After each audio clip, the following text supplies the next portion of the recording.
sobre a morte desse Adriano Nóbrega, ex-capitão, ex-miliciano, aí morto na Bahia em circunstâncias não esclarecidas devidamente até agora.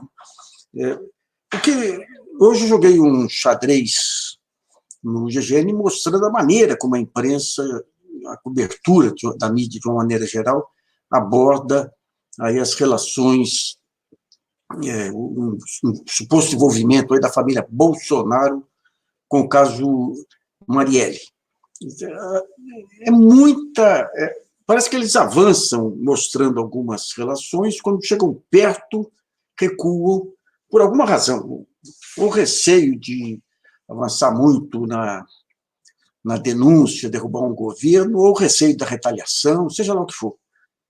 Agora, é impressionante que um país com a dimensão do Brasil, um dos maiores países do mundo, tenha na presidência um sujeito suspeito de envolvimento na morte de uma pessoa, uma morte política.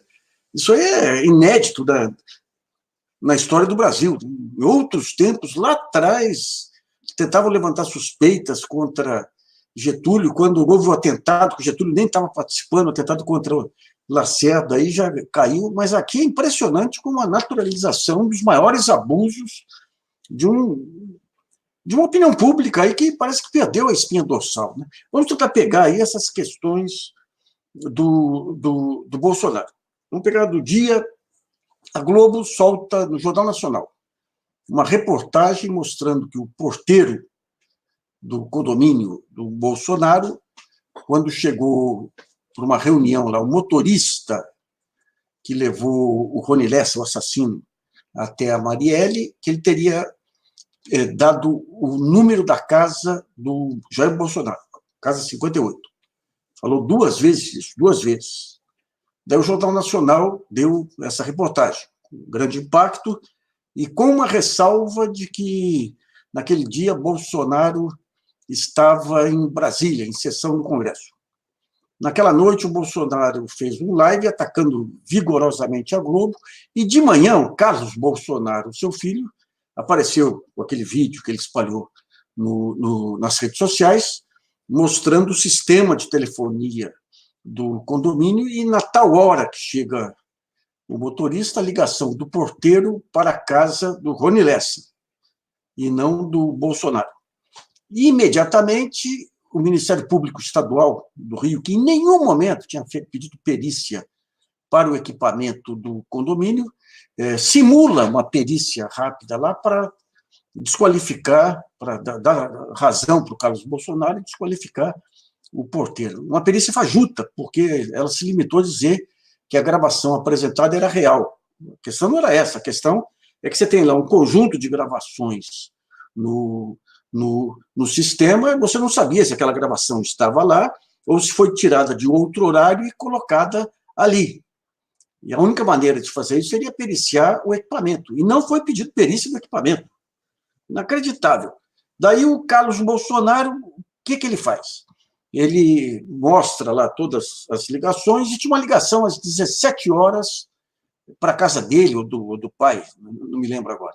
Daí alguém provocou, falou, mas e aquela ligação? Daí ele faz um segundo vídeo, clica naquela ligação e o porteiro fala, seu Carlos, chegou o seu Uber. E ali ele se entrega, porque naquele momento você tinha a reunião dos dois assassinos da Marielle naquele condomínio. E antes disso, o álibi do Carlos Bolsonaro é que ele estava em sessão na Câmara de Vereadores do Rio de Janeiro. Então, ele se entregou ali. Foi um negócio tão evidente que no dia seguinte ele apagou todos os seus posts e a imprensa deixou passar. Isso aí engoliu a versão de que o pai ficou bravo porque ele foi contra uma medida de governo, uma besteira qualquer, o pai que tolera qualquer absurdo dele lá, e morreu o assunto ali. A Globo não voltou ao tema. Não sei se as ameaças do Bolsonaro, falando de caçar concessão, não sei o que foi lá, ou as reformas, seja lá o que for, não retornou aos temas. Nos dias seguintes, um conjunto de informações reforçaram as suspeitas sobre o caso. Nós apresentamos algumas.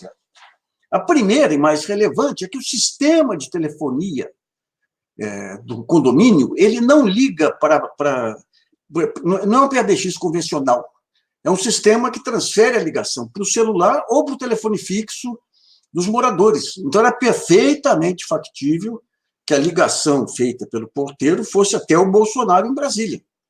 Nós primeiro falamos isso aí com base numa testemunha que já tinha frequentado o condomínio. Alguns dias depois, um blog do Rio de Janeiro mostrou a prestação de contas do administrador do condomínio. E estava lá uma conta, não sei quanto por mês lá, pelo aluguel do sistema tal, da portaria. Daí, quando você ia no site do fabricante via o sistema, comprovava que permitia transferência de ligação para celular, que não estaria no condomínio. Ou seja, o principal álibi do Jair Bolsonaro foi desmontado com isso, mas a imprensa não voltou mais no tema. Tem mais um conjunto grande de evidências aí. De repente, uma jornalista lá de Brasília solta é divulgado um Twitter dela da época, no dia da morte da Marielle, dizendo que o Bolsonaro, naquele dia, iria para o Rio de Janeiro. O gabinete dele comprou passagens para aquele dia. Depois ele alega que não, que ficou com desidratação, alguma coisa assim, e não viajou no dia seguinte, bem de manhã. Então, digamos, todo esse conjunto de fatores aí, reforçando as suspeitas em cima do envolvimento direto ou indireto da família Bolsonaro com o caso Marielle, foi deixado de lado. Então, você tem hoje... E daí mais coisas, né? Essa questão, você pega um Ministério Público que conduziu coercitivamente 32 funcionários honestos do BNDES, incapaz de... Tudo bem que um é federal, o outro é estadual, incapaz de conseguir um depoimento do Queiroz, do motorista Queiroz. Então, digamos, a condescendência com o crime ficou grande demais. Grande demais. Grande demais. E como é que faz agora? Então, essa morte agora do Adriano, a imprensa faz um carnaval com essa morte do Adriano. Você tem coisas mais escandalosas. E essa morte, né? Pô, se você tem um cara procurado, que nem... Não lembro agora um blog, nós publicamos o artigo também. O sujeito fala, pô, se você entra numa região conflagrada, numa favela e tudo, que você tem um elemento de surpresa, tudo bem, você tem que ir preparado para reagir, tudo, você pode matar. Pô, mas você estava lá no meio do mato, lá com aquela possibilidade concreta de pegar vivo o sujeito e não consegue pegar vivo. Tem as explicações do secretário de Segurança da Bahia aí, mas é muita coincidência de todo lado mostrando um crime evidente. Um crime evidente, que é a morte de Marielle, com indícios veementes. Não estou dizendo que houve envolvimento direto, mas você tem, no mínimo, envolvimento indireto da família com isso e se deixa passar. Se deixa passar. Então, digamos, alguém outro dia comparou a situação, aquela história do sapo na panela de água quente, né? No comecinho ele acha que é bom, aquela água quente vai se acostumando com aquilo até morrer assado. Nós estamos numa situação perigosa aí. Deixa eu passar. E nós estamos preparando agora, para os próximos dias, estamos avançando aqui numa reformulação da nossa programação. Vamos ter programas fixos, programas de debates. Você que nos acompanhou aí nessa série sobre a Lava Jato, já viu o capricho da rapaziada daqui com a questão da TV GGN. Se puder, dê o seu apoio também. Vamos ficando por aqui. Um abraço a vocês aí.